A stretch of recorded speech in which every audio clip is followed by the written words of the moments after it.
तो तुम सब लोग मतलब 11th में फर्स्ट आ रहे हो, तो हम लोग पहला पढ़ेंगे ऑर्गेनिक केमिस्ट्री क्या है या केमिस्ट्री में क्या क्या चीज़ है, ठीक है ना। तो एक बोल सकते हो कि केमिस्ट्री एक्चुअली तुम लोग नया स्टार्ट करने जा रहे हो, है ना। तो केमिस्ट्री में तीन चीज़ है ना। एक है ऑर्गेनिक केमिस्ट्री, है। सो केमिस्ट्री जो है, इस केमिस्ट्री में तीन चीज़ है। एक है फिजिकल केमिस्ट्री, दूसरा है इनऑर्गेनिक केमिस्ट्री एंड नेक्स्ट है ऑर्गेनिक केमिस्ट्री, ठीक है ना। तो तीन चीज़ है केमिस्ट्री में, ठीक है ना। So myself Saumitra Bhowmik, so I have done doctorate from IIT Indore. So we are studying chemistry में तीन टॉपिक होता है, एक ऑर्गेनिक, एक इनऑर्गेनिक और एक फिजिकल। अब ऐसा है कि फिजिकल में जनरली क्या होता है कि जैसे थर्मोडायनामिक्स के बारे में चर्चा होता है, स्टेट ऑफ मैटर के बारे में चर्चा होता है। इनऑर्गेनिक में जो धरती के ऊपर जो चीज़ मिला जाता है उसके ऊपर चर्चा होता है, ठीक है ना। और ऑर्गेनिक में क्या होता है वो अब हम डिस्कस करेंगे। तो एक्चुअली हम अभी शुरू करने जा रहे हैं ऑर्गेनिक कंपाउंड्स, ठीक है ना। ऑर्गेनिक कंपाउंड्स के बारे में चर्चा करने जा रहे हैं, ठीक है ना।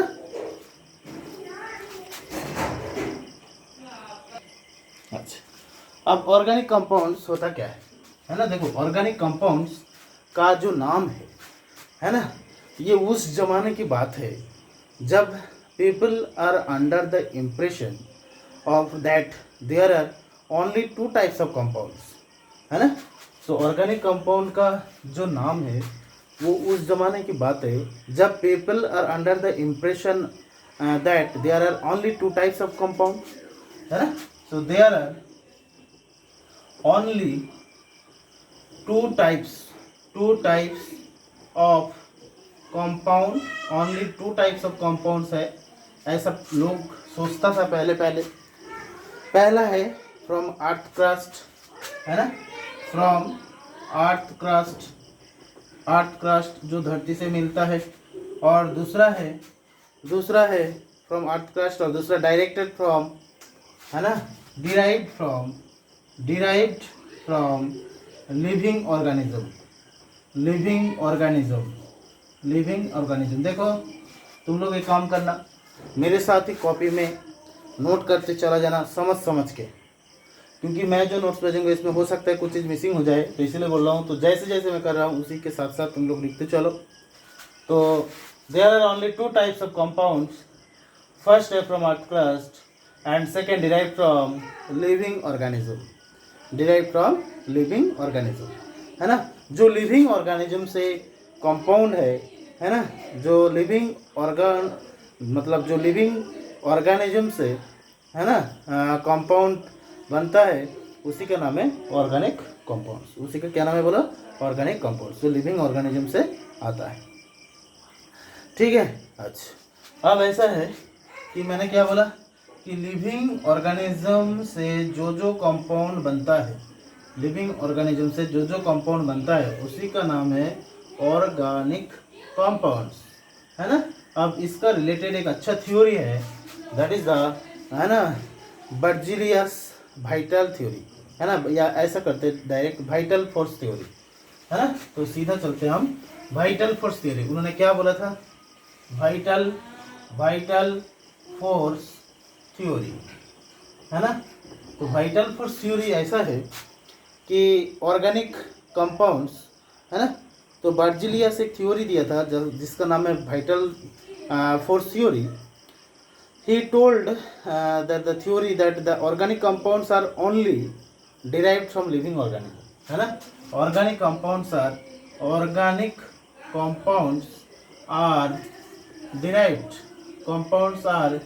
derived only from living organism, ठीक है ना। तो organic compounds are derived only from living organism. जो लिविंग ऑर्गेनिज्म से बनता है उसी को हम क्या बोलेंगे? Organic compounds. And they can not be synthesized in the laboratory, and they cannot be synthesized in the laboratory, है ना। तो लेबोरेटरी में हम इसको सिंथेसिस नहीं कर सकते, है ना। They cannot be synthesized in the laboratory, specially, है ना, स्पेशली फ्रॉम लिविंग कंपाउंड, है ना, स्पेशली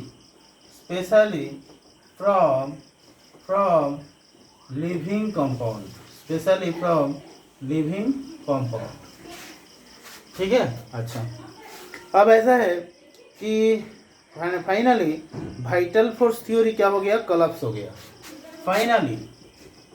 फाइनली जो वाइटल फोर्स थ्योरी वो क्या हो गया, कोलैप्स हो गया, कोलैप्सेस।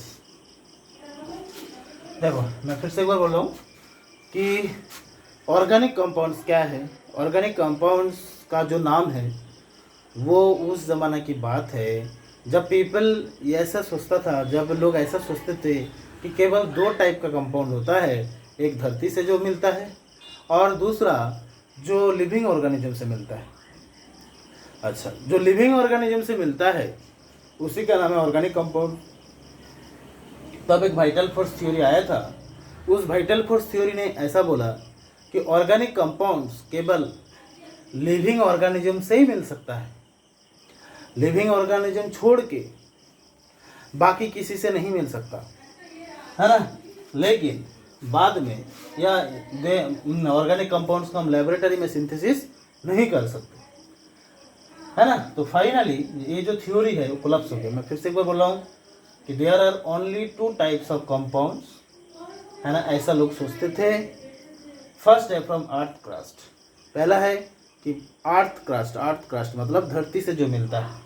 दूसरा डिराइव फ्रॉम लिविंग ऑर्गेनिज्म। अब लिविंग ऑर्गेनिज्म मतलब लिविंग ऑर्गेनिज्म से ही बनता है क्या, organic compounds.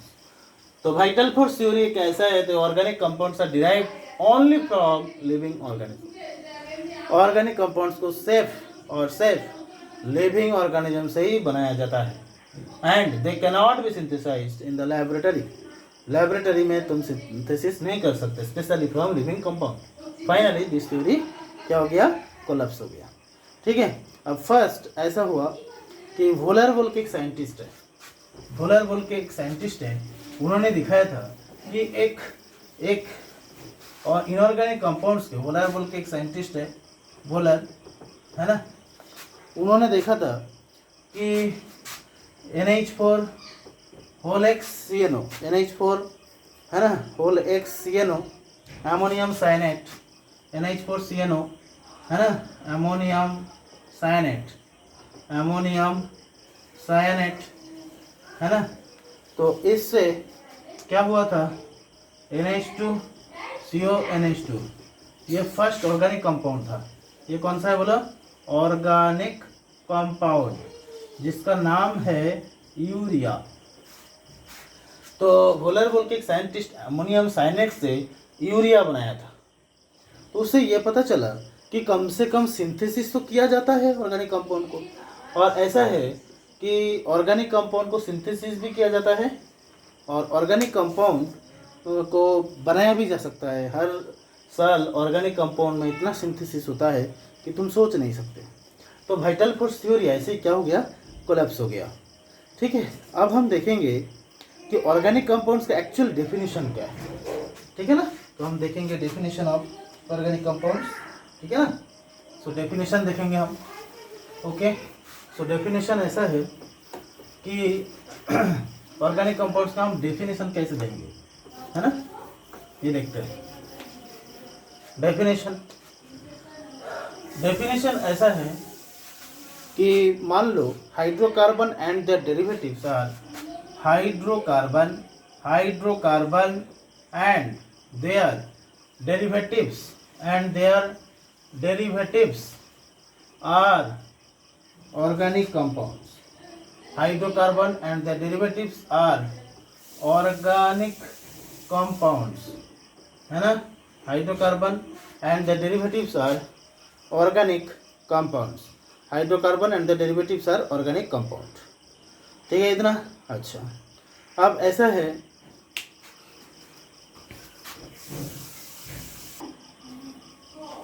Actually organic compounds मतलब पहले ऐसा सोचा जाता है कि जिस कंपाउंड में कार्बन हो, है ना, उस कंपाउंड को ही ऑर्गेनिक कंपाउंड बोला जाएगा, कार्बन एंड हाइड्रोजन हो। बट एक्चुअली क्या हुआ कि वो भी फेल हो गया, है ना। Very significance of organic name was lost, है ना। तो ऐसा लिख सकते हो कि very significance of organic name was lost, है ना। जो एक्चुअल था कि भाई लिविंग ऑर्गेनिज्म से बनता है तो इसलिए इसका नाम था ऑर्गेनिक, तो एक्चुअली वो लॉस्ट हो गया। Very significance of organic name was lost, है ना। सो अब ऐसा है, इवन वी से दैट, है ना, स्टिल तो हम बोल सकते हैं कि hydrocarbon and the derivatives are organic compounds in one word. ठीक है ना। अब हाइड्रोकार्बन जो होता है वो क्या होता है वो देखते हैं। सो फिर भी इसको ऑर्गेनिक इसलिए बोला जाता है, वो ट्रेडिशनल हो गया, है ना। इवन वी से ऑर्गेनिक स्टिल, इवन वी से still organic because of tradition, ठीक है ना। ऐसा है, फिर भी हम इसको ऑर्गेनिक बोल सकते हैं ट्रेडिशन की वजह से। ठीक है ना। देखो, तुम जब स्टार्ट करते हो दिन, तब वो टूथपेस्ट लेते हो, वो टूथपेस्ट क्या है, ऑर्गेनिक चीज़ है ना। जब आप लोग क्लास पे आओगे या कुछ भी काम करोगे तो किसके वजह से, कार्बोहाइड्रेट खाते हो तभी तो ये सब ऑर्गेनिक कंपाउंड है। ठीक है ना। तो कंपाउंड्स, अब हाइड्रोकार्बन, मैं फिर से बोल रहा हूँ, एक्चुअल डेफिनेशन ऐसा है कि hydrocarbon and their derivatives are organic compounds. Hydrocarbon and the derivatives are organic compound, बार बार बोल रहा हूँ। चलो, अब हाइड्रोकार्बन को कुछ डिवाइड भी किया जा सकता है, वो भी देख लेते हैं, है ना। सो हाइड्रोकार्बन ऐसा है, हाइड्रोकार्बन, ठीक है ना। अब ऐसा है कि ये सैचुरेटेड होता है और अनसैचुरेटेड होता है। सैचुरेटेड हाइड्रोकार्बन होता है, सैचुरेटेड हाइड्रोकार्बन, और एक होता है unsaturated hydrocarbon. Saturated hydrocarbon, unsaturated hydrocarbon, saturated hydrocarbon, और बोलो अनसैचुरेटेड हाइड्रोकार्बन। तो हाइड्रोकार्बन दो टाइप का होता है, saturated hydrocarbon and unsaturated hydrocarbon. ठीक है ना। सैचुरेटेड हाइड्रोकार्बन मतलब जैसे एल्केन, है ना। एल्केन माने सिंगल बॉन्ड रहेगा, एक कार्बन और दूसरा कार्बन का बीच में एक सिंगल बॉन्ड ही रहेगा, एल्केन। ठीक है ना। अब अनसैचुरेटेड मतलब इसमें क्या है, प्रेजेंस ऑफ पाई बॉन्ड रहेगा, प्रेजेंस ऑफ पाई बॉन्ड रहेगा। क्या रहेगा बोलो, प्रेजेंस ऑफ पाई बॉन्ड। ठीक है। अच्छा, ये सिग्मा बॉन्ड, पाई बॉन्ड, ये है ना, सिंगल बॉन्ड को बोलता है सिग्मा बॉन्ड, है ना, और प्रेजेंस ऑफ पाई बॉन्ड, ठीक है ना। ये हम बाद में डिस्कस करेंगे कि सिग्मा बॉन्ड क्या होता है, पाई बॉन्ड क्या होता है। अब ऐसा समझ के रखो कि एक से ज़्यादा अगर बॉन्ड है, एक से ज़्यादा अगर डबल बॉन्ड या ट्रिपल बॉन्ड है, तब जाके हम बोलेंगे इसको अनसैचुरेटेड कंपाउंड। तो अनसैचुरेटेड हाइड्रोकार्बन वो भी दो टाइप का है, एक एल्कीन है, एल्कीन माने सी डबल बॉन्ड सी होगा, और एक एल्काइन होगा, एल्काइन माने सी ट्रिपल बॉन्ड सी होगा। एल्कीन माने सी डबल बॉन्ड सी होगा और एल्काइन माने सी ट्रिपल बॉन्ड सी होगा। जैसे मैंने बोल दिया HCH डबल बॉन्ड CHH, है ना। तो इसको हम क्या बोलेंगे, इथिन या एल्किन, ये सब एल्किन के अंतर्गत है। जैसे मैंने बोल दिया, मान लो CH3, है ना, CH डबल बॉन्ड CH2, तो ये सब एल्किन के अंतर्गत है। और एल्काइन जैसे मैंने बोल दिया, मान लो HC ट्रिपल बॉन्ड CH, जैसे मैंने बोल दिया CH3 C triple bond CH, ये सब क्या हो गया, एल्काइन हो गया। ये सब चीज़ सबको क्लियर हो। मैं फिर से एक बार बोल रहा हूँ कि ऑर्गेनिक, मैं फिर से एक बार बोल रहा हूँ कि ऑर्गेनिक कंपाउंड्स का जो एक्चुअल नाम है वो बहुत ज़माना से पहले ऐसा सोचा गया था कि कंपाउंड सिर्फ दो टाइप का होता है, एक अर्थ क्रस्ट से, एक धरती से मिला जाता है, और दूसरा कहाँ से मिलता है बोलो, कहाँ से मिलता है, लिविंग ऑर्गेनिज्म से। अब वाइटल फोर्स थ्योरी ने ये बोला था कि उस समय जो वाइटल फोर्स थ्योरी वो बहुत अच्छा थ्योरी था कि जो लिविंग ऑर्गेनिज्म से मिलता है उसी को हम क्या बोलेंगे, ऑर्गेनिक कंपाउंड्स।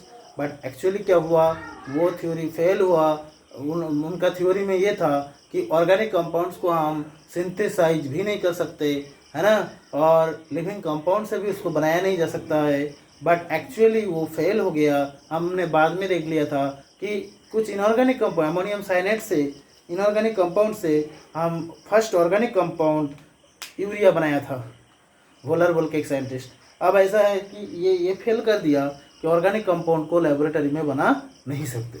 क्लियर। अब ऑर्गेनिक कंपाउंड का जो actual very significance of organic वो लॉस्ट हो गया।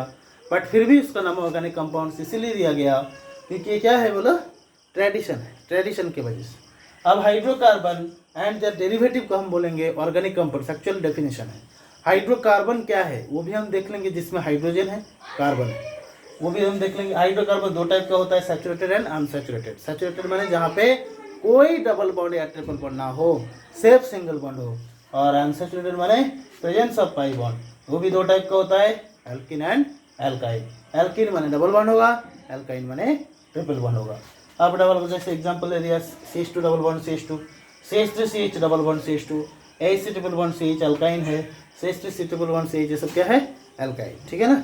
अच्छा, ओके।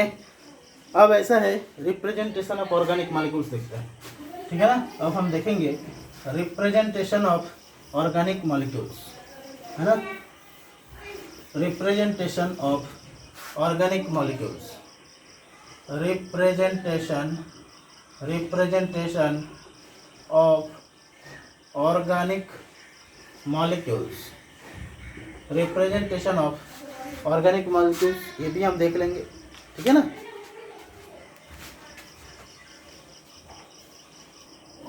अब रिप्रेजेंटेशन ऑफ ऑर्गेनिक मॉलिक्यूल्स में हम देखेंगे कि ऑर्गेनिक मॉलिक्यूल्स को कैसे रिप्रेजेंट किया जाता है।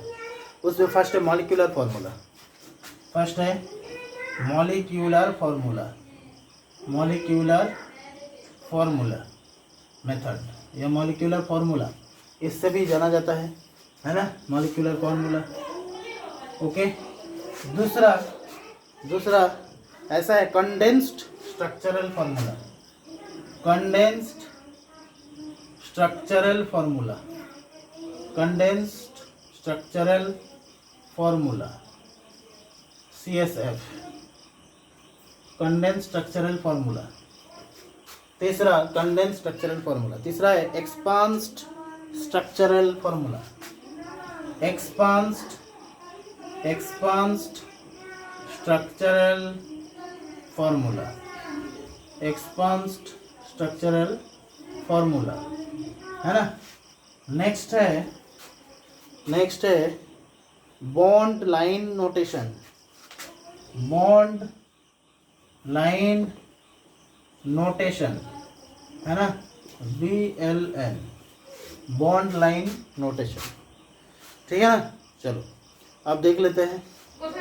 मैं फिर से एक बार बोल रहा हूँ कि ऑर्गेनिक मॉलिक्यूल को कैसे रिप्रेजेंट किया जाता है। मॉलिक्यूलर फार्मूला फर्स्ट, सेकेंड है कंडेंस्ड स्ट्रक्चरल फार्मूला, नेक्स्ट है एक्सपांस्ड स्ट्रक्चरल फार्मूला, नेक्स्ट है बॉन्ड लाइन नोटेशन। नेक्स्ट क्या है बोला, बॉन्ड लाइन नोटेशन। तो molecular formula, condensed structural formula, expanded structural formula, bond line notation. ठीक है ना, ऐसा है। अब मॉलिक्यूलर फार्मूला मतलब जैसे ऐसे दे दिया C4H10, एक साथ दे दिया तुम्हें C4H10, एक कंपाउंड है जिसका मॉलिक्यूलर फार्मूला C4H10, माने इस कंपाउंड में 4 कार्बन है और 10 हाइड्रोजन है। क्लियर। C5H12, जैसे बोलते C5H12, C5H12, तो उसमें क्या होगा कि टोटल 5 कार्बन होगा और 12 हाइड्रोजन होगा। तो एक मॉलिक्यूल में टोटल कितना कार्बन, कितना हाइड्रोजन, जब टोटली रिप्रेजेंट किया जाता है तब उसको हम बोलेंगे molecular formula method. Next condense structural formula, जैसे मैंने बोल दिया, मान लो कंडेंस स्ट्रक्चरल फार्मूला है ना, कंडेंस स्ट्रक्चरल फार्मूला मैं यहाँ पे दिखा देता हूँ। कंडेंस स्ट्रक्चरल फार्मूला जैसे मैंने बोल दिया CH3 CH2 CH2 फिर CH3, यह है कंडेंस्ड स्ट्रक्चरल फार्मूला। अब इसी का जो एक्सपांड स्ट्रक्चरल फार्मूला वो कैसा होगा? कंडेंस मैंने कंडेंस करके लिखा गया, एक कार्बन पे 3 हाइड्रोजन का ऐसा लिखा गया, फिर दूसरा कार्बन पे 2 हाइड्रोजन का ऐसा लिखा गया, फिर ऐसा। इसको हम कैसे लिखेंगे? CH3 को हम ऐसा लिखेंगे, अलग अलग कर दो। CH2 को हम ऐसा लिखेंगे, इसको भी हम ऐसा लिखेंगे CH2, और फिर इसको भी लिख देंगे CH3, ठीक है ना, ऐसा। इसको हम बोलेंगे expand structural formula. Bond line notation कैसे दूंगा? CH3 देखो, CH3 CH2 CH2 CH3, बस इतना ही देना है और कुछ नहीं। फिर से बोल रहा हूँ, बॉन्ड लाइन नोटेशन मतलब सिर्फ बॉन्ड दे दो लाइन के थ्रू, है ना। तो इसका मतलब है CH3 है ना, इस ये जो कॉर्नर पे है ना C C C C ऐसा रहेगा। तो जितना जितना कॉर्नर है ये सब में कौन रहेगा? कार्बन रहेगा। कौन रहेगा बोलो? कार्बन रहेगा।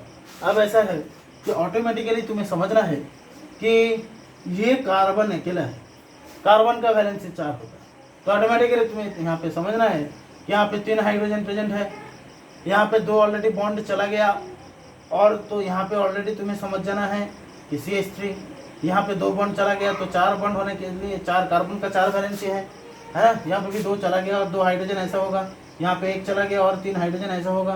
क्लियर? इसको हम बोलेंगे बॉन्ड लाइन नोटेशन। तो बॉन्ड लाइन नोटेशन में कोई कार्बन कोई हाइड्रोजन लिखा नहीं जाएगा, ये सब समझाने के लिए, ठीक है ना। तो CH3 CH2 CH2 CH3 को हम कैसे लिखेंगे? ऐसा कुछ CH3 CH2 CH2 CH3, इसमें कार्बन इसमें कार्बन इसमें कार्बन इसमें कार्बन, इस बीच में कुछ नहीं है, इस बीच में कुछ नहीं है, इस बीच में कुछ नहीं है। इतना क्लियर सबको? इतना सबको क्लियर? चलो मैं फिर से एक बार बोल रहा हूँ कि ऑर्गेनिक मॉलिक्यूल्स को इस 4 तरीके से रिप्रेजेंट किया जाता है। मॉलिक्यूलर फार्मूला मतलब एक कंपाउंड में कितना कार्बन कितना हाइड्रोजन वो एक साथ लिख देना। कंडेंस स्ट्रक्चरल फार्मूला मतलब है ना, कहाँ कहाँ पे किस कार्बन पे कितना हाइड्रोजन एक साथ लिख देना। एक्सपांस मतलब उसको खोल के लिखना।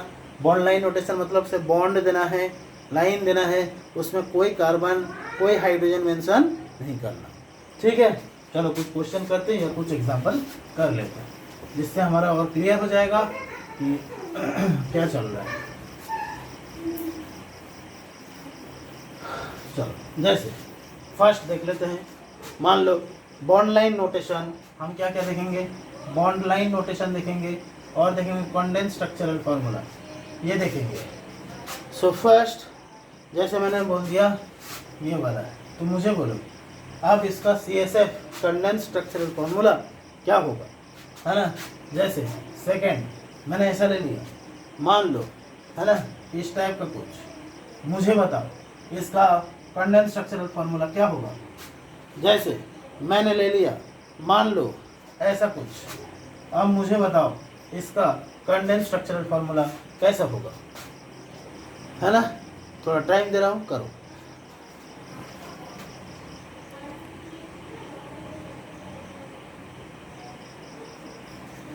देखो मैंने बोला कि जहाँ जहाँ पे कॉर्नर है वहाँ पे कार्बन, तो पहले तो ऐसे ही ड्रॉ करो, फिर यहाँ पे कार्बन दो, यहाँ पे कार्बन दो, यहाँ पे कार्बन दो, यहाँ पे कार्बन दो, यहाँ पे कार्बन दो, दे दिया। चलो कोई बात नहीं। अब देखो कार्बन का 4 वैलेंसी है, एक वैलेंसी एक डंडे से अटैच है, कुछ नहीं है तो 3 हाइड्रोजन दे दो, बात खत्म। एक कार्बन एक डंडे से अटैच है, कुछ नहीं है तो 3 हाइड्रोजन दे दो। कार्बन का 4 वैलेंसी, एक कार्बन एक डंडे से अटैच है तो और 3 हाइड्रोजन को ऐसा दे दो। यहाँ पे भी एक कार्बन के साथ एक डंडा अटैच है, ये हो जाएगा तुम्हारा क्या, एक्सपांड स्ट्रक्चरल फार्मूला या कंडेंस स्ट्रक्चरल फार्मूला जब लिखोगे, है ना। मैंने ऐसा करता हूँ कि अगर मैंने कंडेंस या मैंने एक्सपांड स्ट्रक्चरल फार्मूला में भी पूछ सकता हूँ, तो ये मैंने एक्सपांड स्ट्रक्चरल फार्मूला लिखा है। तो कंडेंस होता तो कैसा होता ना, CH3 को एक साथ लिखते, यहाँ पे भी CH3 को एक साथ लिखते, यहाँ पे भी CH3 को एक साथ लिखते, ठीक है ना। तो एक्चुअली ये क्या हो गया बोलो, एक्सपांड स्ट्रक्चरल फार्मूला। कंडेंस होता तो कैसा होता, CH3 है ना। फिर यहाँ पे होता सी CH3, इधर भी होता CH3 CH3। इसी को हम बोलेंगे कंडेंस्ड स्ट्रक्चरल फॉर्मूला। क्लियर। चलो अब और आगे बढ़ते हैं। जैसे बोला है कंडेंस, इसका कंडेंस स्ट्रक्चरल फॉर्मूला बोलो, जरा ट्राई करो कैसा होगा। देखो जैसा है, यहाँ पे कार्बन, यहाँ पे कार्बन, यहाँ पे कार्बन, ऐसा है। अब ऐसा सोचो कि यहाँ पे कार्बन का 2 वैलेंसी फिलअप है और 2 हाइड्रोजन चाहिए तो CH2 दे दो। 2 फिलअप है और 2 हाइड्रोजन चाहिए, 2 CH2 दे दो और 2 हाइड्रोजन दे दो यहाँ पे। बस हो गया कंडेंस स्ट्रक्चरल फॉर्मूला। अरे समझ आ रहा है सबको। फिर उसके बाद ये वाला खुद से करो तो कैसा होगा बोलो ना। जहाँ जहाँ पे कॉर्नर वहाँ पे कार्बन दो, यहाँ पे कार्बन, यहाँ पे कार्बन, यहाँ पे carbon, carbon carbon carbon carbon. एक कार्बन पे 4 वैलेंसी होता है तो एक डंडा से अटैच है तो यहाँ पे CH3 होगा, CH3 होगा। कितना कार्बन होगा बोलो 1 2 3 4। यहाँ पे कोई हाइड्रोजन नहीं होगा, यहाँ पे क्या होगा बोलो एक कार्बन, मतलब CH3 होगा, CH3 होगा, CH3 CH3 हो जाएगा। क्लियर। क्लियर इतना सबको क्लियर किया बोलो। तो ये हो गया बॉन्ड लाइन नोटेशन, ये हो गया उसका कंडेंस्ड स्ट्रक्चरल फार्मूला। और एक्सपांस तो तुम कर ही सकते हो, CH3 को ऐसा लिख दोगे तो ये हो जाएगा एक्सपांस्ड स्ट्रक्चरल फार्मूला। ठीक है ना। चलो और आगे बढ़ते हैं। हम वही करेंगे जो बॉन्ड लाइन नोटेशन हम दे देंगे और तुम्हें करना है क्या, तुम्हें करना है कंडेंस्ड स्ट्रक्चरल फार्मूला, वही करना है, हाँ कंडेंस्ड स्ट्रक्चरल फार्मूला। चलो जैसे 4th एग्जाम्पल मैंने लिया, मान लो ऐसा कुछ लिया। मुझे बताओ कि इसका CSF या कंडेंस्ड स्ट्रक्चरल फार्मूला क्या होगा। इसका मतलब है इसको पहले ऐसा लिख लो, इसको पहले ऐसा लिख लो। फिर उसके बाद जहाँ जहाँ पे कॉर्नर वहाँ पे कार्बन ले लो, वहाँ पे कार्बन लिया क्या। अरे मेरे भाई जैसे कार्बन ले लिया, अब कार्बन का 4 वैलेंसी है, एक तो बॉन्ड से अटैच है, बाकी यहाँ पे कितना होगा 3 हाइड्रोजन होगा। 2 बॉन्ड है, बाकी यहाँ पे कितना हाइड्रोजन होगा 2 हाइड्रोजन होगा। 2 बॉन्ड है, कितना हाइड्रोजन होगा CH2 होगा। 1 बॉन्ड है, कितना होगा CH3 होगा। यहाँ पे भी अगेन 1 2 और 2 देना है, 1 और 3 देना है, CH2 देना है, 1 2 3 4। इसका तो पूरा फिलअप है और यहाँ पे CH3 देना है। तो यही हो जाएगा कंडेंस्ड स्ट्रक्चरल फार्मूला। ठीक है, कंडेंस्ड स्ट्रक्चरल फार्मूला। ठीक है। चलो नेक्स्ट मैंने बोल दिया मान लो इस टाइप का कुछ है ना, तो उसका भी तुम्हें क्या करना है बोलो कंडेंस्ड स्ट्रक्चरल फार्मूला लिखना है ना। और मुझे बताओ क्या होगा।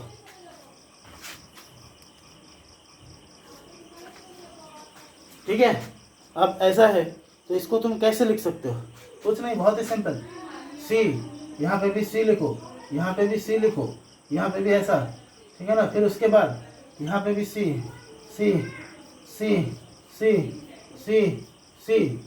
एक कार्बन एक बॉन्ड से अटैच, बाकी कितना हाइड्रोजन होगा 3 hydrogen 3 hydrogen 3 hydrogen 3 hydrogen 3 hydrogen 3 hydrogen होगा। क्लियर इतना। और कुछ, हाँ बस और कुछ नहीं है, क्योंकि इसका भी सबका कार्बन का वैलेंसी क्या है फुलफिल्ड है। चलो क्लियर।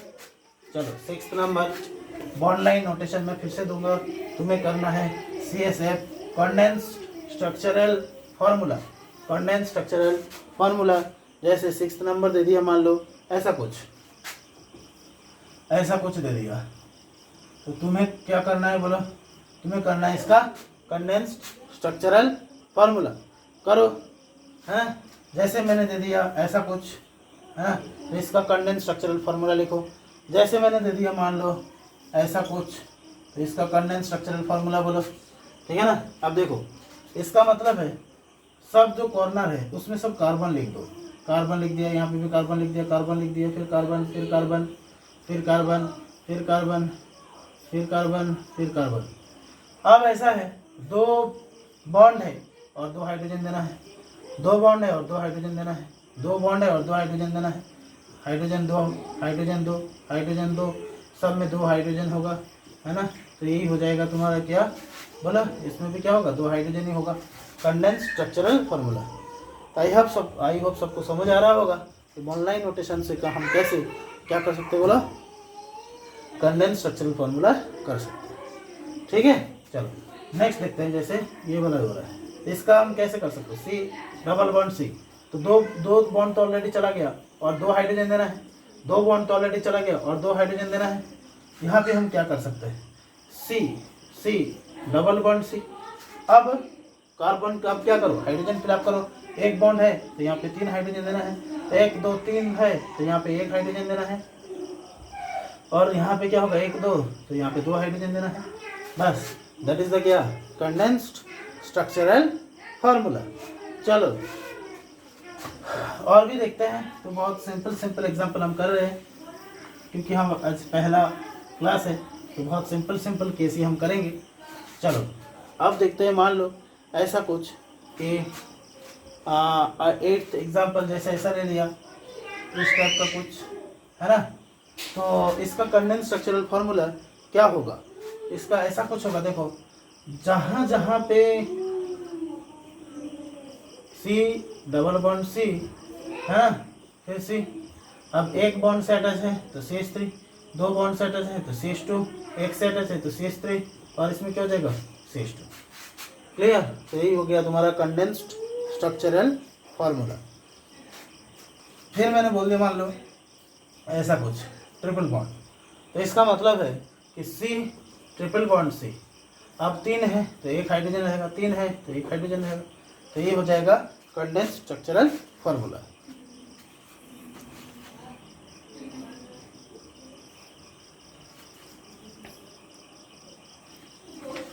सो हम आज क्या देख रहे थे कि रिप्रेजेंटेशन ऑफ ऑर्गेनिक कंपाउंड्स क्या होता है।